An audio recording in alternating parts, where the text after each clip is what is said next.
The first way in which Catholicism and Protestantism are different is in authority structure.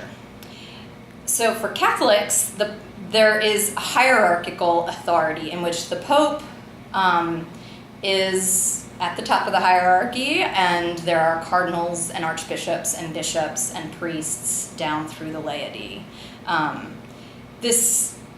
The theology of this has changed in the last 50 years or so, such that the pyramid, in theory, might be inverted, in which the church is the whole people of God, but hierarchically, in terms of the structure, it's still very much in practice that pyramid. And it's not an elected hierarchical authority structure.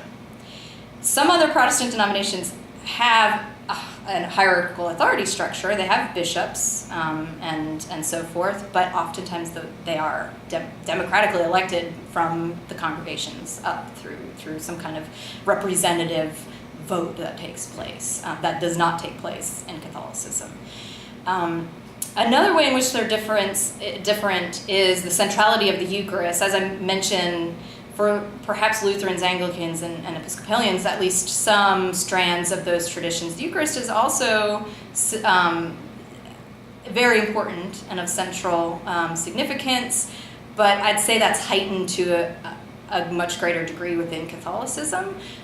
There is a very technical definition and difference between how Catholics and other Eucharistic traditions define the Eucharist and the true presence of Jesus in the Eucharist. And so there's this heightened sense of the centrality of the Eucharist and a devotion even to the Eucharist in itself.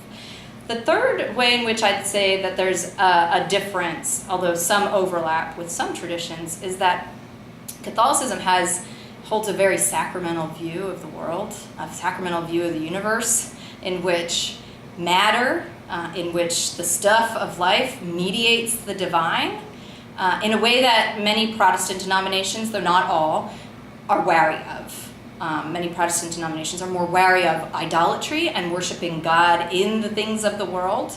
And Catholicism certainly would not subscribe to that kind of worship of the world itself or worship of matter, but there is a sense in Catholicism that the stuff of the world, the matter of the world, can mediate the divine, stemming back to the belief in the incarnation of God in the flesh of Jesus of Nazareth.